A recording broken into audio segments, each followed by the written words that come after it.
the world through WION. Like the page on Facebook. Follow us on Twitter for new alerts. Instagram for videos and images. Website for the latest news, views and analysis. WIONews.com. World is one.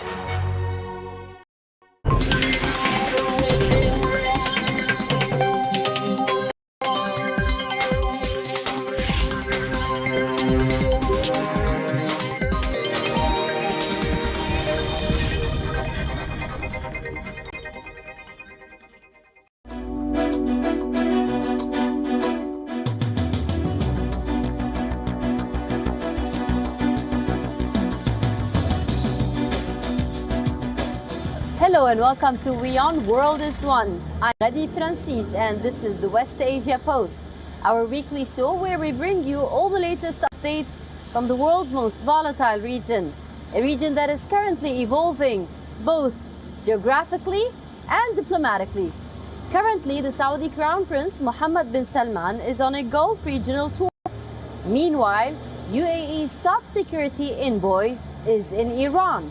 On the other hand, the Turkish President Recep Tayyip Erdogan is inking deals, boosting bilateral ties with the Gulf states. So as the United States looks to move out of West Asia, countries here are choosing their needs over age-old ties. We bring you the story. They say in politics there are no permanent friends or enemies, just permanent interests. But what happens to those interests when you have decades of rocky relations? Do you sweep them under the rug and never discuss them? Or do you confront the past with eyes on a new future? West Asian leaders have chosen the former. They are meeting and greeting, but without confronting their past conflicts. Since 2021, Gulf nations have seen a lot. Arab states are normalizing relations with Syria. Saudi Arabia is talking to its old foe, Iran. The 4-year Qatar diplomatic crisis has ended, and Turkey is making amends with UAE.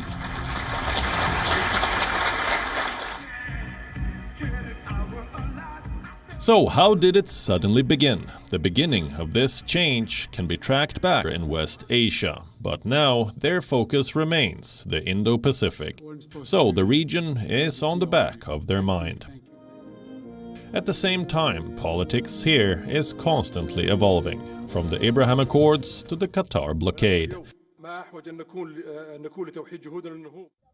And the grinding civil war in Yemen. Regional shifts are taking the region by storm.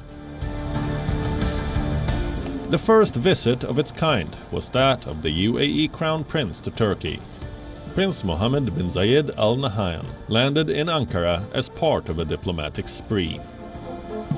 A move to end regional rifts that have defined West Asia for years. This was no doubt a strange sight. This is MBS's first visit to Turkey in almost 10 years. The Gulf nation also announced a slew of investments, a lifeline for Turkey's free-falling economy. Not just MBZ, the other Gulf prince, MBS, is also on a tour of the entire region. On his itinerary are 5 Gulf states: Oman, United Arab Emirates, Bahrain, Qatar, and Kuwait. He ends the trip with the annual GCC summit this month. The most crucial pit stop, however, is Qatar. This is Mohammed bin Salman's first visit to Doha since the Qatar blockade. In 2017, Saudi Arabia, UAE, Bahrain and Egypt cut diplomatic ties with Qatar. They accused Doha of supporting terrorism and cozying up to enemy number 1, Iran. The row ended in January this year, so this visit is clearly a diplomatic effort to shore up allies and restore ties in the Arab world. But while MBS is in Qatar, there was someone else who wanted to meet him: Turkish President Recep Tayyip Erdogan. Erdogan and MBS have clashed in the past over the killing of Jamal Khashoggi. over the Muslim Brotherhood and on who will lead the Muslim world. But now Erdogan wants a meeting with MBS, because money speaks louder than ideologies. Erdogan has a frailing economy to deal with, and investments from rich Gulf neighbors seems like the only way out. The other crucial meeting included Saudi Arabia's biggest foe, Iran. UAE's top security envoy was recently in Tehran. The visit was to develop quote-unquote warm and friendly ties. If this isn't a possible sign of thawing relations, we don't know what else is. The UAE-Iran relations have been rocky in the past. UAE was a part of a Saudi-led coalition fighting the Iran-backed Houthi rebels in Yemen. But it looks like UAE is now charting its own foreign policy course. For years, UAE has punched well above its size. Its foreign policy and intervention in wars has made it an important player in the region. So now Abu Dhabi is leading as the peacemaker, raising the specter of a game-changing quid pro quo. The recent meetings signal a larger regional shift. West Asia is going through some serious realignment. Some old foes are learning to live with each other. A superpower is recoiling after decades of interference. And others are vying for more power in the region. Winds of change are truly blowing here, but after the dust settles, what will it mean for West Asia? West Asia Bureau, WION. World is One. Like always, we will continue to bring you all the latest updates from the heart of the conflict. Don't go anywhere, we have a lot more lined up for this edition of the West Asia Post. But first, as usual, let's take a look at what else is making the headlines across West Asia. Scuffles break out at the Turkish parliament during talks for 2022 budget. Lawmakers from Erdogan's Justice and Development Party clash with those from the main opposition Republican People's Party.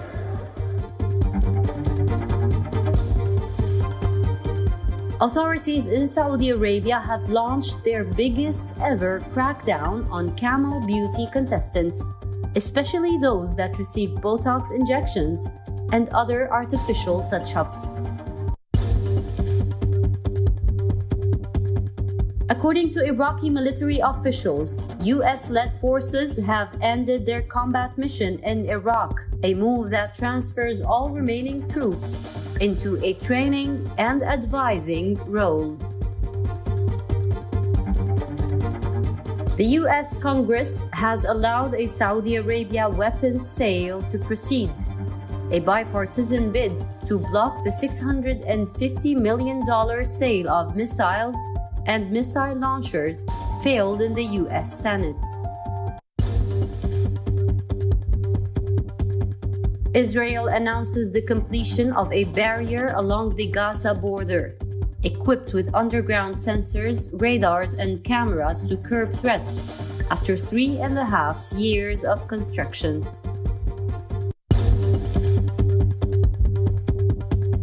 The United Arab Emirates is slashing its official working week to 4.5 days and moving its weekend to Saturday and Sunday in a major shift aimed at improving competitiveness. The probe into last year's deadly Beirut port explosion has been cleared to resume. This comes after being suspended for over a month on legal claims against its leading investigator, Judge Tariq Bitar. But why are Lebanese top politicians trying to stall the investigation? We tell you more. 4th of August 2020, a warehouse in Beirut caught fire. When it ripped through the building, this happened. A huge mushroom cloud engulfed the skies. A massive explosion rang through the city. Shock waves were felt miles away.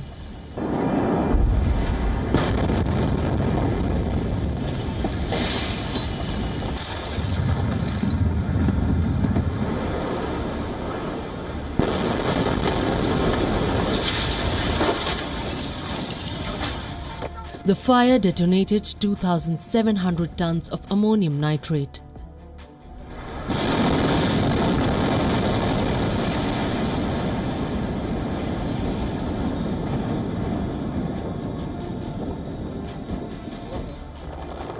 A highly explosive material stored in the port.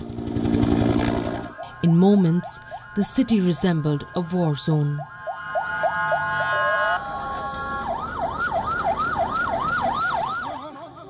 Over 200 people were killed and at least 5,000 injured.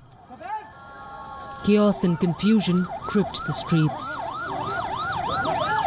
It's a day that Beirut will never forget. So why is the Beirut blast investigation facing pushback? Currently, Judge Tariq Bitar wants to interrogate Lebanon's senior politicians and security officials. Bitar's efforts have become a rallying cry for many Lebanese against decades of unchecked corruption and mismanagement. So who does the judge want to question?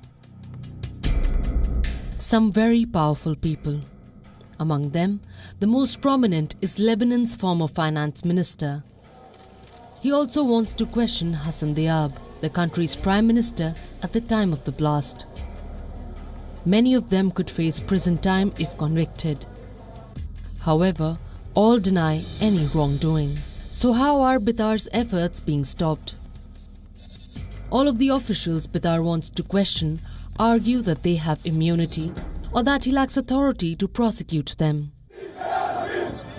This resistance to his actions has played out in the courts, in political life, and on the streets. Sectarian sensitivities too have been brought into play. But why does Hezbollah care about this? Bitar has not charged any known members of the Hezbollah, but the group has accused him of bias. In October, Hezbollah called for an anti-Bitar protest, one that escalated into deadly violence in the city.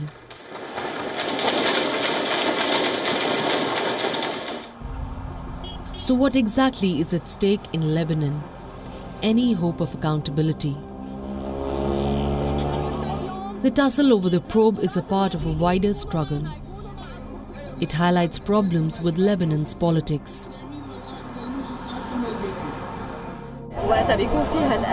When there's this big of an attack on a person and all of the defendants are politicians fighting him like this, it means they don't like it and they're scared of him. We want to tell him that we have a lot of trust in him and we are waiting for him to put out his indictment. Lebanon's elites are using their power to influence the probe. They want a small cuneiform clay tablet dating back to 3,500 years old has been put on display in Iraq for the first time in 3 decades. One of the world's oldest works of literature, the Gilgamesh tablet, was looted from Iraq during the Gulf War. We take a look. This is the Gilgamesh Dream Tablet, a religious text as old as time, dating back almost 3,500 years. It bears a portion of the Epic of Gilgamesh. Distinctive for its wedge-like cuneiform impressions, the tablet contains sections of a Sumerian epic poem. In this, the hero Gilgamesh recounts his dreams to his mother. Some of the stories are mirrored by the Old Testament. It is one of the world's oldest works of literature. The tablet was found in 1853 as part of a 12-tablet collection discovered in the rubble of the library of an Assyrian king. The tablet is worth $1.7 million. So when the Gulf War erupted in Iraq, it was looted from an Iraqi museum. The tablet reappeared in the UK in 2001. An American art dealer bought it then from a London-based Jordanian family in 2003. That's how the piece finally reached United States. Here, it changed many hands. It was then sold to antique dealers in 2007. It was sold for $50,000 under a false certificate of origin. The tablet was once again sold in 2014. For how much? for $1.67 million. The buyers were the owners of Hobby Lobby, who wanted to display it at their Museum of the Bible. In 2017, a curator became curious about its origin. That's when the story of its travel came out. It was finally seized in 2019 by federal agents with Homeland Security investigations. Gilgamesh, The Gilgamesh tablet is a 3,500-year-old clay tablet containing inscriptions in the Sumerian language. It was received by our embassy in Washington from the Museum of the Bible in Washington. سفارتنا في واشنطن من متحف الكتاب المقدس في واشنطن. The tablet then returned to Iraq, but it is one of the thousands that were looted. In 1 year, Iraq has recovered nearly 18,000 artifacts. This includes 17,899 pieces returned from the US. The artifacts were returned in late July on board a plane that was carrying Prime Minister Mustafa Ali Kadhimi. 17,000 We were able to recover about 17,926 artifacts from several countries, namely America, Britain, Italy, Japan, and the Netherlands.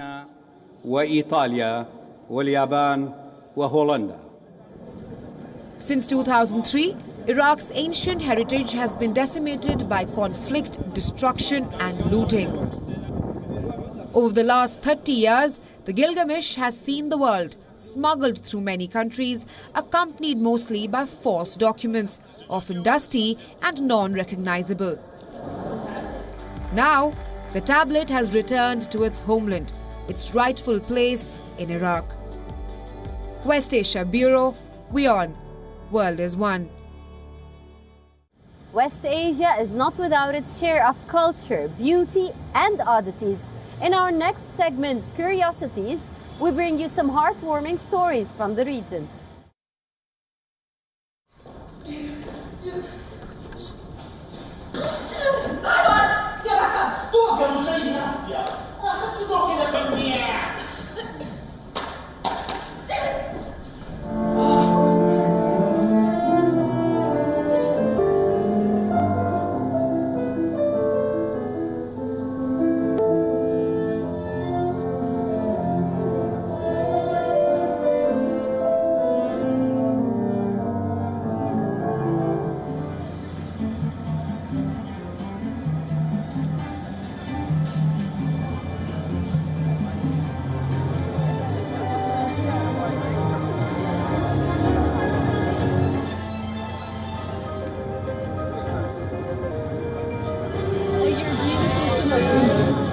On the red carpet of